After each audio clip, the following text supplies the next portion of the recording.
नमस्कार दोस्तों, स्वागत है आपका हमारे चैनल हिस्ट्री ऑफ इंडिया में। हम आज बात करेंगे कौरवों के जन्म की। कौरव हस्तिनापुर के राजा धृतराष्ट्र और उनकी पत्नी गांधारी के 100 पुत्र थे, जिन्होंने पौराणिक भारतीय महाकाव्य महाभारत में एक महत्वपूर्ण भूमिका निभाई थी। महाभारत में कौरवों और उनके प्रतिद्वंद्वियों पांडवों के कार्यों और व्यवहार ने कुरुक्षेत्र युद्ध के बाद के इतिहास को बदल दिया। कौरव नाम धृतराष्ट्र के पूर्वज कुरु के वंश से आया है, जो एक गतिशील राजा और पृथ्वी के सभी कोने के शासक हैं। इसलिए कुरु वंश के वारिसों को कौरव कहा जाता है। इसी तरह राजा पांडु के वारिसों को पांडव कहा गया। 5 पांडव के अलावा कर्ण को भी पांडव माना जाता है। एक शाप के कारण पांडु हस्तिनापुर के राजा नहीं रह सकते थे, इसीलिए उन्होंने अपने चचेरे भाई धृतराष्ट्र को राजा बना दिया गया था। धृतराष्ट्र जन्म से ही अंधे थे, जबकि गांधारी एक दृढ़ विश्वास की महिला थीं और अपने पति के सम्मान के लिए उन्होंने अपनी शादी के समय रेशम की रस्सी बांधकर अपनी आंखों को ढंक लिया था और यह वचन लिया कि यह पट्टी उनकी मृत्यु के समय ही खुलेगी। एक बार आर्षि कृष्ण द्वैपायन व्यास हस्तिनापुर में गांधारी से मिलने आए और उन्होंने महान संत की सुख सुविधाओं का बहुत ख्याल रखा और देखा कि हस्तिनापुर में उनका प्रवास सुखद था।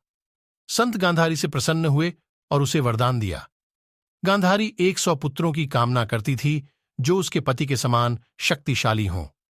द्वैपायन व्यास ने उसे वरदान दिया और समय के साथ गांधारी ने खुद को गर्भवती पाया। लेकिन 2 साल बीत गए, फिर भी बच्चा पैदा नहीं हुआ। इतने में कुंती और पांडु को यम से उन्हें एक पुत्र प्राप्त हुआ, जिसका नाम उन्होंने युधिष्ठिर रखा। 2 वर्ष की गर्भावस्था के बाद गांधारी ने एक निर्जीव मांस के सख्त टुकड़े को जन्म दिया, जो बिल्कुल भी बच्चा नहीं था। गांधारी तबाह हो गई थी, क्योंकि उसने आर्षि व्यास के आशीर्वाद के अनुसार 100 पुत्रों की आशा की थी। वह मांस का टुकड़ा फेंकने ही वाली थी कि आर्षि व्यास प्रकट हुए और उनसे कहा कि उनका आशीर्वाद व्यर्थ नहीं जा सकता, और उन्होंने गांधारी से 100 घड़े घी से भरने की व्यवस्था करने को कहा। उन्होंने गांधारी से कहा कि वह मांस के टुकड़े को 100 टुकड़ों में काट देंगे और उन्हें घड़े में रख देंगे, जिससे बाद में उन 100 पुत्रों में बदल जाएगा, जो वह चाहती थी। गांधारी ने व्यास से कहा, फिर वह भी चाहती थी कि उसकी एक बेटी हो। व्यास सहमत हो गए। उन्होंने मांस के टुकड़े को 101 टुकड़ों में काट दिया और उनमें से प्रत्येक को एक घड़े में रख दिया। 2 साल तक धैर्यपूर्वक प्रतीक्षा करने के बाद घड़ा खुलने के लिए तैयार थे और उन्हें एक गुफा में रखा गया था। भीम का जन्म उसी दिन हुआ था जिस दिन दुर्योधन का जन्म हुआ था। इस प्रकार वे एक ही उम्र के हो गए। दुर्योधन के जन्म के बाद अर्जुन, दुशासन, विकर्ण, नकुल और सहदेव का जन्म हुआ।